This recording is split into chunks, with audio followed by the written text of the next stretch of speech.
Hello students, this is your bio class. तो students, आज हम बात करने वाले हैं नेक्स्ट टॉपिक के बारे में, that is female reproductive part of the flower which is also called gynoecium.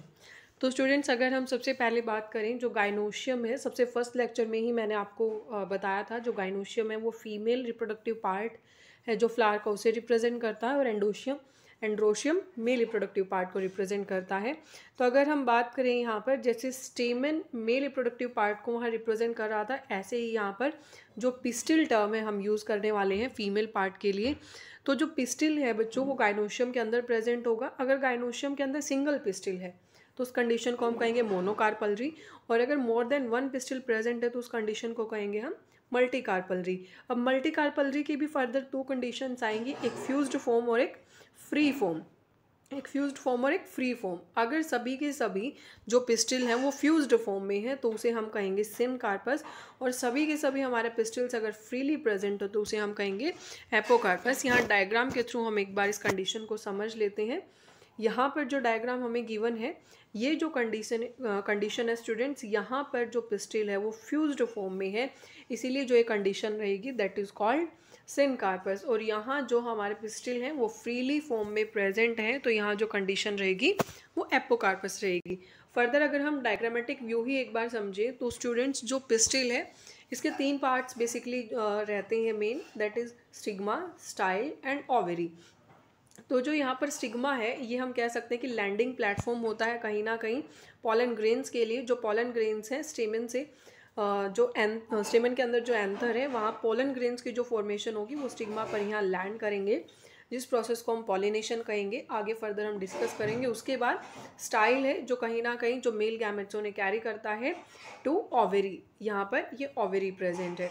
Okay, ovary को एनक्लोज करके रखता है थैलेमस। तो ये हमारा जो पिस्टिल है उसको हमने डिस्कस किया है डायग्राम के थ्रू। एक बार हम थ्योरेटिकली और देख लेते हैं। पिस्टिल के यहाँ हमने डिस्कस किया, अभी तीन पार्ट्स होते हैं, stigma, style and ovary. Stigma हमने अभी पढ़ा, लैंडिंग प्लेटफॉर्म है पॉलन ग्रेन्स के लिए। स्टाइल हमारा एक इलोंगेटेड सिलेंड्रिकल पार्ट है बीनीथ द स्टिग्मा, स्टिग्मा के ठीक नीचे। और नीचे जो बल्जिंग पार्ट है यानी थोड़ा उभरा हुआ हिस्सा है बेसल, यानी कि नीचे जो पार्ट है दैट इज कॉल्ड, जो पिस्टिल का है दैट इज कॉल्ड ओवेरी। और ओवेरी के अंदर क्या है, ओवेरियन कैविटी, लोक्यूल जिसको बोलते हैं, आपने ध्यान रखना है। ओवेरी के अंदर क्या प्रेजेंट है, ओवेरियन कैविटी, लोक्यूल जिसे हम बोलेंगे। The placenta is located inside the ovarian cavity, और इसी ओवेरियन कैविटी के इनसाइड प्लेसेंटा भी प्रेजेंट होती है। अगर हम बात करें, जो अलग अलग डेफिनेशन और प्रेजेंटेशंस थी हमने 11th क्लास में डिस्कस भी की थी, आई होप आपको रिमाइंड होंगी। अगर नहीं है तो आप एक बार 11th क्लास की जो वीडियो है हमारी प्लेसेंटेशन की, आप वहाँ से उसको रिवाइज कर लें। आगे हम बात करें, जो प्लेसेंटा से ही मेगास्पोरेंजिया टर्म हमारे यहाँ से अराइज होती है, जिसे कॉमनली हम ओव्यूल भी बोलते हैं। जो ओव्यूल्स के नंबर है ओवेरी के अंदर वो 1 भी हो सकता है, 1 to मैनी भी, वो वेरी करते हैं। जनरली जो 1 ओव्यूल का जो नंबर है ओवेरी में वो रहता है वीट में, पैडी में, मैंगो में, यानी जो गेहूं है हमारी, या जो धान की चावल की फसल होती है, मैंगो है, इनके अंदर। और मैनी हो सकता है पपाया, वाटर मेलन और ऑर्किड्स के अंदर। ये स्टूडेंट्स जो हमारा डायग्राम है ये हमारा ओव्यूल का डायग्राम है। यहाँ पर ये ओव्यूल का डायग्राम है। तो अब हम डिस्कस करते हैं मेगास्पोरेंजियम ओव्यूल जिसको हम बोलते हैं उसके बारे में। तो डायग्राम के थ्रू हम एक बार इसको क्विकली रिवाइज करेंगे। उससे पहले हम एक बार थोड़ा सा इसको रफली थ्योरेटिकल देख लेते हैं। जो ओव्यूल है स्मॉल स्ट्रक्चर है जो प्लेसेंटा से अटैच्ड रहता है बाय मीन्स ऑफ स्टॉक, जिसे हम क्या बोलते हैं, फ्यूनिकल।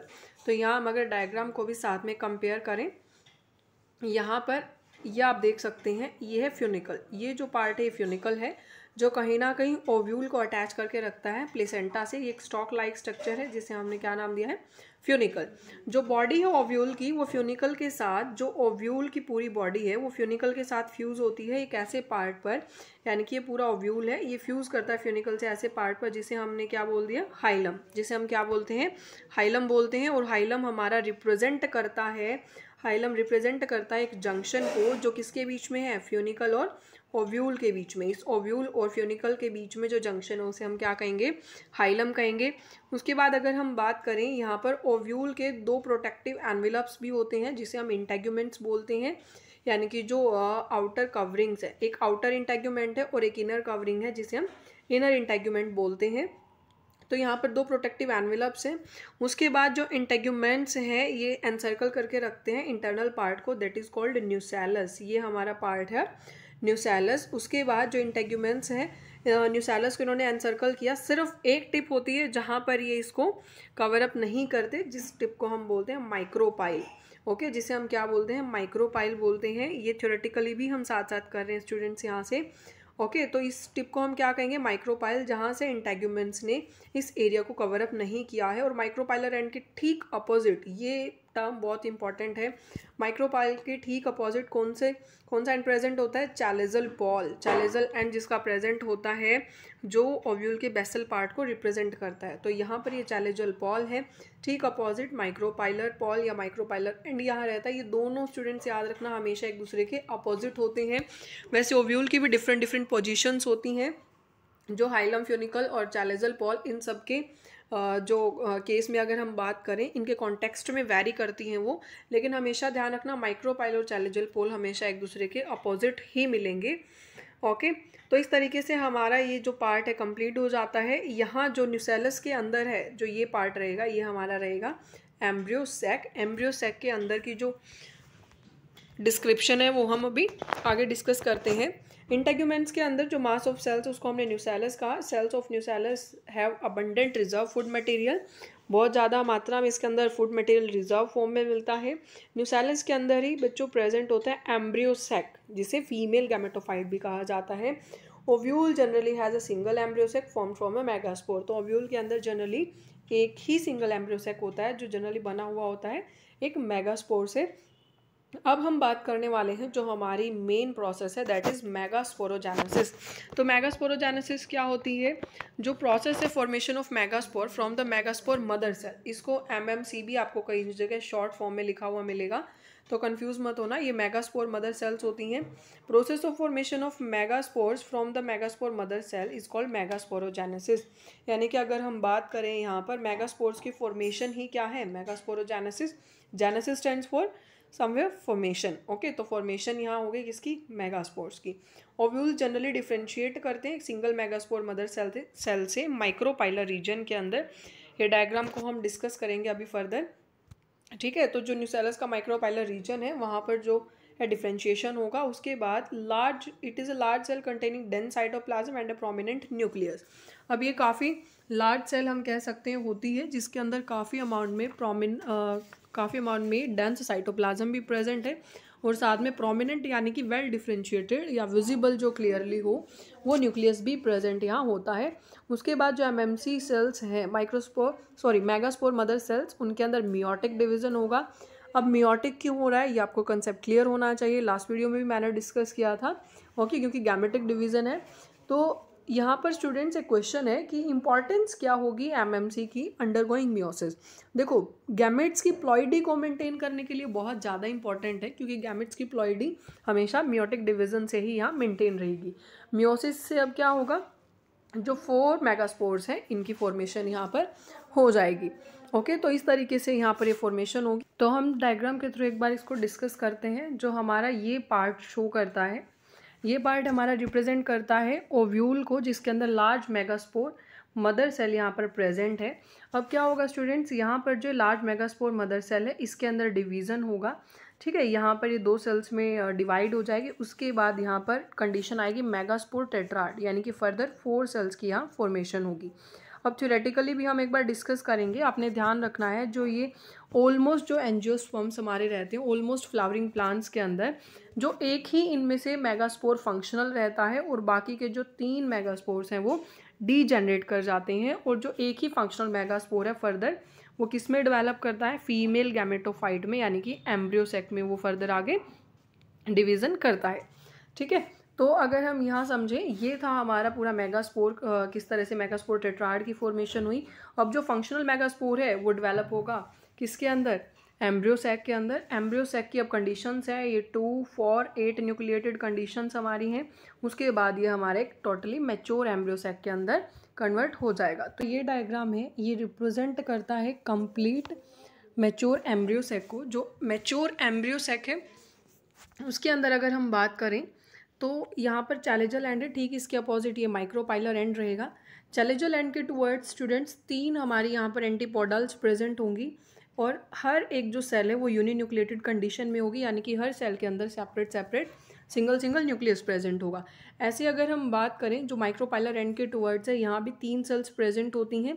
2 सिनर्जिड सेल्स होंगी, ये भी यूनिन्यूक्लिएट कंडीशन में है, और एक हमारी यहाँ रहती है एग सेल, ये भी यूनिन्यूक्लिएटेड कंडीशन में है। बट जो मेन पॉइंट हमने यहाँ पर नोट करना है वो है कि सेंटर में एक यहाँ पर सेंट्रल सेल प्रेजेंट होगी, लेकिन यहाँ पर जो न्यूक्लियस है वो बाई न्यूक्लिएटेड कंडीशन रहेगी, पोलर न्यूक्लियाई जिसे हम बोलते हैं। यह हम आगे डिस्कस करेंगे इसका क्या फंक्शन रहेगा। तो अगर हम यहाँ पर बात करें, फिलीफॉर्म एपरेटस भी प्रेजेंट है, काफ़ी इंपॉर्टेंट है स्टूडेंट्स से, इसके फंक्शन भी पूछ लिए जाते हैं अलग से। तो फिलीफॉर्म एपरेटस स्टूडेंट्स जो पोलन ट्यूब है, यहाँ से पोलन ट्यूब जो एंट्री करेगी उस पोलन ट्यूब को गाइड करता है ये। एक से ज़्यादा पोलन ट्यूब ना एंटर करे सेम टाइम पर, उसको प्रिवेंट करता है। साथ में पोलन ट्यूब की ओपनिंग को भी कहीं ना कहीं एनहेंस करता है ये इंटरनल पार्ट में, और सिनर्जी सेल्स को भी पेनिट्रेट करने में हेल्प करता है पोलन ट्यूब को। ओके, तो पोलन ट्यूब के लिए काफ़ी हेल्पफुल फंक्शन इसके रहते हैं। अगर हम बात करें स्टूडेंट्स थ्योरेटिकल, चलो हम बाद में ही डिस्कस कर लेंगे थ्योरेटिकल पोर्शन। यहाँ से जैसे ही पोलन ट्यूब एंटर करती है तो वहाँ पर उसके अंदर 2 मेल गैमेट्स प्रेजेंट होते हैं। ओके, जो एक मेल गैमेट है वो फ्यूज़ करता है एग सेल के साथ, दैट इज़ कॉल्ड सिनगैमी, और वी कैन से फर्टिलाइजेशन।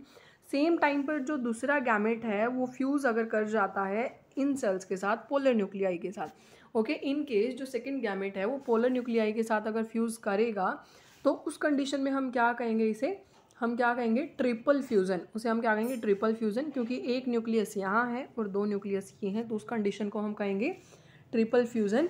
और यहाँ पर जब हमारे 2 टाइम्स हम कहें अगर फर्टिलाइजेशन होगा तो उस कंडीशन को हम कहेंगे डबल फर्टिलाइजेशन। ये हम आगे भी डिस्कस करेंगे प्रॉपरली। वैसे मैंने एक रफ रिवीजन है आपको यहाँ पर दिया है। तो चलो एक बार थ्योरेटिकल और डिस्कस कर लेते हैं। मेजॉरिटी ऑफ फ्लावरिंग प्लांट्स के अंदर जो मेगास्पोर है वो फंक्शनल रहता है, एक ही मेगास्पोर फंक्शनल रहता है, हमने अभी डायग्राम में डिस्कस किया, और जो बाकी 3 है वो डीजेनरेट हो जाएंगे। फंक्शनल मेगास्पोर डेवलप करेगा फीमेल गैमेटोफाइट में, और एम्ब्रियो, इस मेथड से एम्ब्रियो सैक फॉर्मेशन होती है एक सिंगल मेगास्पोर से, जिसे हम बोलते हैं मोनोस्पोरिक डेवलपमेंट। अब यहाँ पर प्लॉइडी क्या रहेगी, न्यूसेलस की सेल्स की, एमएमसी की, और जो फंक्शनल मेगास्पोर और फीमेल गैमेटोफाइट है तो सबकी जो प्लॉइडी है यहाँ पर वो रहेगी हैप्लॉइड, यानी कि जो प्लॉइडी है वो क्या रहेगी, एन रहेगी, क्योंकि यहाँ पर मियोटिक डिवीजन हो रहा है। ओके, तो चलिए आगे बात करते हैं। Let us study formation of embryo sac in a little more detail, जो हमने अभी डायग्राम के थ्रू डिस्कस किया था। तो जो न्यूक्लियस था फंक्शनल मेगास्पोर का, उसके अंदर डिवीजन हुआ, माइटोटिक डिवीजन, और 2 न्यूक्लियाई की फॉर्मेशन हुई, यानी कि जो 4 में से जो एक फंक्शनल मेगास्पोर था अब उसके अंदर ये डिवीजन स्टार्ट हो गया है। अब वहाँ से पहले 2 न्यूक्लिएट कंडीशन आएगी, फिर फर्दर उसके अंदर माइटोटिक डिवीजन होंगे, 4 न्यूक्लिएट, देन 8 न्यूक्लिएट स्टेजेस आएंगी। अगर हम यहाँ बात करें तो यहाँ पर आपने नोट करना है माइटोटिक डिवीजन्स हो रहे हैं जो कि स्ट्रिक्टली फ्री न्यूक्लियर है, यानी कि जो न्यूक्लियर डिवीजन है उसको फॉलो नहीं किया जाता सेल वॉल फॉर्मेशन से, तो ये आपने नोट करना है। 8 न्यूक्लिएट स्टेज जैसे ही आती है तो सेल वॉल्स हमारी लेट डाउन कर जाएंगी, जिससे एक टिपिकल फीमेल गैमेटोफाइट या हम कह सकते हैं एम्ब्रियो सैक की फॉर्मेशन होगी। ये कंप्लीट डायग्राम को ही रिप्रेजेंट करती है थ्योरी। यहाँ अगर हम देखते हैं तो 6 of the 8 nuclei are surrounded by cell walls. 8 nuclei किससे सराउंड करते हैं, सेल वॉल से, जिसमें से हमारी कौन सी थी, 3 एंटीपोडल्स, 2 सिनर्जिड्स और एक हमारी एग सेल। ये हमारी 6 सेल्स थी जो सेल वॉल जिन्हें सराउंड करती है। रिमेनिंग 2 न्यूक्लियाई जो सेंटर में प्रेजेंट थी, जिन्हें हमने कहा था पोलर न्यूक्लियाई, जो एग एपरेटस के ठीक नीचे प्रेजेंट होती हैं सेंट्रल सेल के अंदर। अब डायग्राम को देख के ये मत कंफ्यूज होना कि वो एग के ऊपर थी, नहीं, इनके एंड को अगर हम अपोजिट करें तो माइक्रोपाइलर एंड अगर हम ऊपर बात करें तो चैलेजल एंड नीचे की तरफ, तो वहाँ पर वो एग के ठीक नीचे की तरफ प्रेजेंट होंगी। तो इस तरीके से जो सेल्स है उनका डिस्ट्रीब्यूशन रहेगा एम्ब्रियो सैक के अंदर। 3 सेल्स जो माइक्रोपाइलर एंड की तरफ हैं, साथ में एग एपरेटस भी यहाँ कॉन्स्टिट्यूट करती हैं, यानी कि 2 वहाँ पर थी हमारी सिनर्जिड्स और एक एग सेल, ये टोटल 3 सेल्स थी माइक्रोपाइलर एंड के टूवर्ड। जो एग एपरेटस है वहाँ पर 2 सिनर्जिड एक एग सेल है। सिनर्जिड्स में स्पेशल सेलुलर थिकनिंग्स भी हैं जिन्हें फिलीफॉर्म एपरेटस कहते हैं, ये इंपॉर्टेंट रोल प्ले करती हैं पोलन ट्यूब के को गाइड करने में सिनर्जिड तक, ये भी हम डिस्कस कर चुके हैं। 3 सेल्स चैलेजल एंड की तरफ जो रहेंगी, दीज आर एंटीपोडल्स। जो लार्ज सेंट्रल सेल है जिसको हमने मेंशन किया था अलग से कि 2 पोलर न्यूक्लियाई जिसमें प्रेजेंट रहती हैं। तो एक टिपिकल एंजियोस्पर्म में अगर हम बात करें, मैच्योर एंजियोस्पर्म में जिसके ओव्यूल के अंदर एम्ब्रियोसेक में अगर हम कहें स्पेसिफिकली, तो वहाँ पर 8 न्यूक्लिएट 7 सेल्ड कंडीशन रहेगी। अब 8 न्यूक्लिएट 7 सेल्ड कैसे, कई बार स्टूडेंट्स ये क्वेश्चन एग्जाम में अलग से आ जाता है कि एक्सप्लेन करो what is 8 nucleate 7 sailed condition in a mature embryo sac. तो देखो यहाँ पर 3 न्यूक्लियस यहाँ पर है, ओके, 3 न्यूक्लियस, ये टोटल 6 एंड 7 8, ये कितना हुआ 8 न्यूक्लिएट, लेकिन इन्होंने कहा 7 सेल। अब यहाँ पर हर सेल सेपरेट है, ठीक है, हमने कहा कि हर एक जो सेल है उसकी सेल वॉल यहाँ सेपरेट रहेगी, यहाँ भी, लेकिन यहाँ पर एक सेल है जिसके अंदर 2 न्यूक्लियस हैं, तो यहाँ क्या हुआ 8 न्यूक्लिएट और ये 7 सेल्ड कंडीशंस हमारा यहाँ डिफाइन होता है। तो ये स्टूडेंट्स आज आपने डिस्कस जो हमने किया, आज आपने ये पढ़ लेना है सारा। कोई प्रॉब्लम आए इसके अंदर तो आप बता देना। नेक्स्ट वीडियो में हम डिस्कस करेंगे ऑल अबाउट पॉलिनेशन, ओके। इसके अंदर कोई भी प्रॉब्लम रहती है वो आप बता दें, उसे हम नेक्स्ट वीडियो के साथ ही डिस्कस कर लेंगे।